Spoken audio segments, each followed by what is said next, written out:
Hello friends, welcome back to this channel. दोस्तों, इस video में हम लोग बात करने जा रहे हैं दीवान हाउसिंग फाइनेंस लिमिटेड को लेकर के लेटेस्ट अपडेट। आपको बताना चाहूँगा, इसके अंदर वोटिंग प्रोसेस चल रहा था। आपको बताया था मैंने कि एक एक दिन जो है वोटिंग चल रही है। जो प्रपोजल्स ऑफ़र किए गए हैं क्रेडिटर्स को, यानी जो डिपॉजिटर होल्डर्स हैं, जो आर्मी ग्रुप के लोग हैं, इस तरीके से जितने लोग हैं, इन सभी के सभी छोटे छोटे डिपॉजिटर्स के लिए जो प्रपोजल्स ऑफ़र किए गए थे एडमिनिस्ट्रेटर के द्वारा, उसके ऊपर फाइनेंशियल क्रेडिटर्स की या कमेटी ऑफ क्रेडिटर्स की वोटिंग चल रही थी, जिसके चलते लेटेस्ट अपडेट कल यानी 23 जून 2021 को क्या हुआ, मैं आपसे अभी डिस्कस करूंगा, समझाऊंगा आपको। लेकिन शुरू करें उससे पहले आपसे रिक्वेस्ट करना चाहूँगा। पहली रिक्वेस्ट, अगर आप इस चैनल को फाइनेंस मार्केट को फर्स्ट टाइम देख रहे हैं, please make sure to hit the subscribe button and press the bell icon nearby that to get notifications timely. दूसरी रिक्वेस्ट ये रहेगी आपसे कि अगर आप डीमैट अकाउंट ओपन कराना चाहते हैं तो डिस्क्रिप्शन बॉक्स में एक लिंक ड्रॉप किया गया है आपके लिए। आप क्लिक करके चाहें तो अपस्टॉक में अकाउंट ओपन करा सकते हैं। तो दोस्तों देखिएगा, यहाँ पे आपको दिख रहा होगा Dewan housing finance limited creditors vote against higher pay out to depositors and CD holders etcetera. Bloomberg Quint की एक आर्टिकल है जिसके अंदर ये सारा का सारा मैटर पब्लिश हुआ है। आप भी चाहें तो पढ़ सकते हैं, मैं आपको अपडेट करने की कोशिश कर रहा हूँ। देखिए, कमेटी ऑफ क्रेडिटर्स कौन होते हैं। देखिए, किसी भी कंपनी, जैसे मान लीजिए एग्जाम्पल के तौर पे DHFL है, तो दीवान हाउसिंग फाइनेंस लिमिटेड को जितने लोगों ने लोन दिया था, उन सभी के सभी बैंक्स के मेंबर्स मिला करके एक कमेटी बनाई जाती है, जो कमेटी ऑफ क्रेडिटर्स बोले जाते हैं।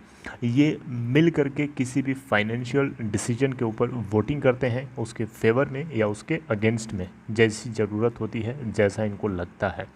उसी तरीके से DHFL के केस में कमेटी ऑफ क्रेडिटर्स वो हैं जिन लोगों ने कंपनी को लोन दिया था।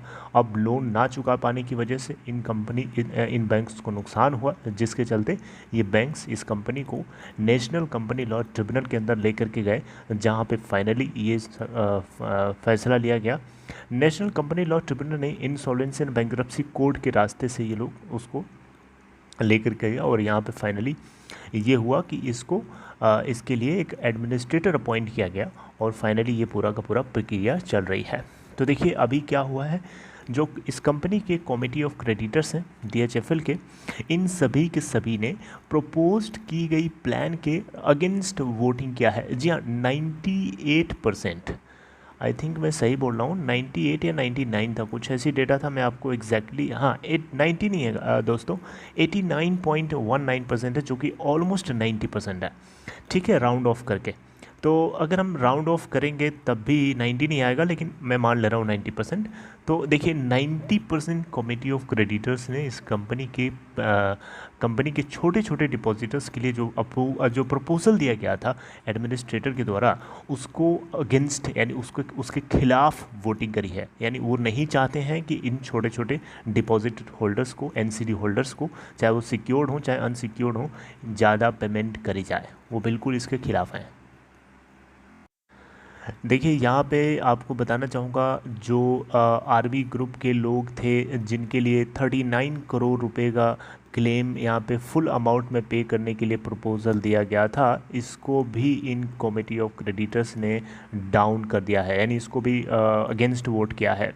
ठीक है, इसके अलावा अगर आप देखें यहाँ पे, तो जो फिक्स्ड डिपॉजिट होल्डर्स थे इस कंपनी के अंदर, उनको पहले 23% का अमाउंट पे किया जाना था, लेकिन अब उसको 41% तक के लिए प्रपोज किया गया था एडमिनिस्ट्रेटर के द्वारा, जो कि बिल्कुल भी कमेटी ऑफ क्रेडिटर्स को पसंद नहीं आया। सिमिलरली NCD होल्डर्स जो हैं, जो अनसिक्योर्ड NCD होल्डर्स हैं, इनको पहले 5% पे आउट दिया जा रहा था, लेकिन अब 41% तक करने की कोशिश करी गई एडमिनिस्ट्रेटर के द्वारा, जो बिल्कुल भी कमेटी ऑफ क्रेडिटर्स को पसंद नहीं आई। समझ रहे बात को, ये सब कुछ यहाँ पे मेंशन्ड है।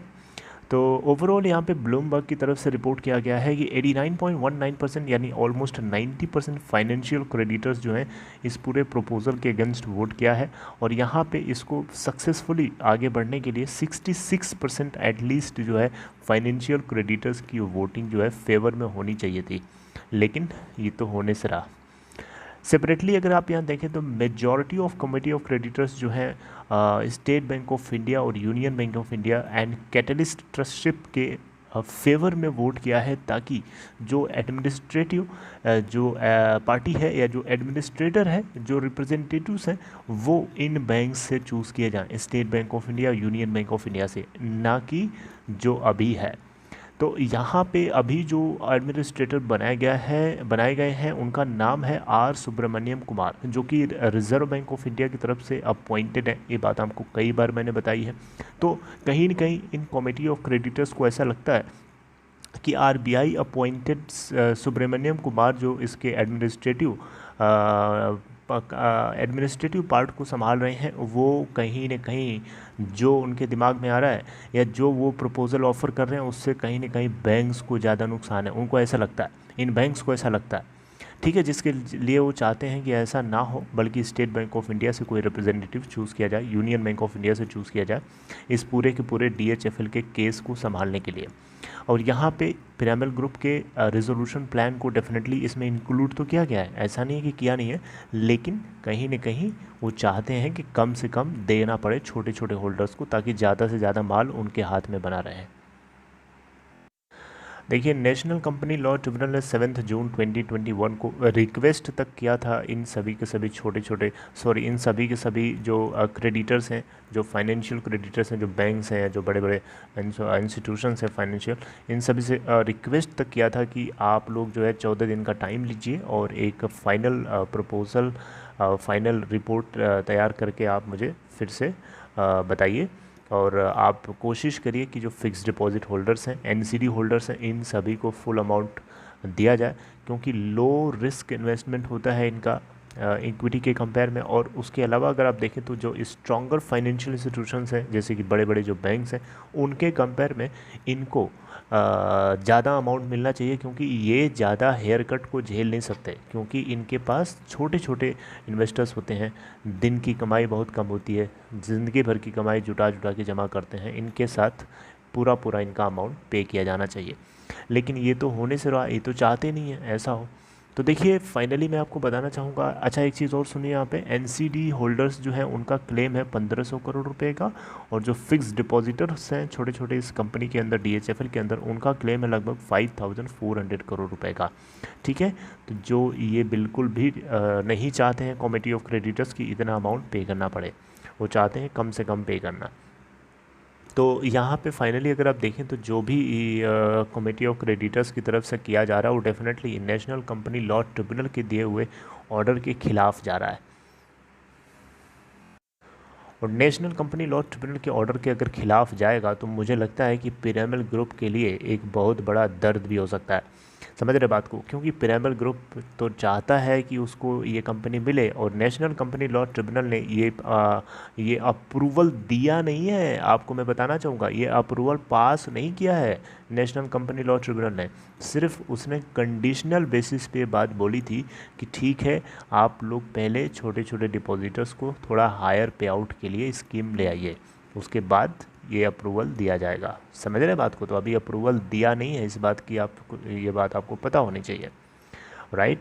मीनवाइल NCLAT भी है अभी, और सुप्रीम कोर्ट भी है, और बहुत सारे लोग भी हैं, इंडिविजुअल होल्डर्स हैं, बड़े बड़े NCD होल्डर्स हैं। 63 मून टेक्नोलॉजी ने भी, आपको मैंने बताया था सेपरेटली, कि कोशिश करी है अपने NCD होल्डर्स के फेवर में आवाज़ उठाने के लिए, राइट। तो कल क्या हुआ 23 जून 2021 को मैंने आपको बता दिया। आज 24 जून 2021 को जो कुछ हुआ होगा आपको नेक्स्ट डे बताऊंगा, रिसर्च होने के बाद। Alright, so this is all, take care friends.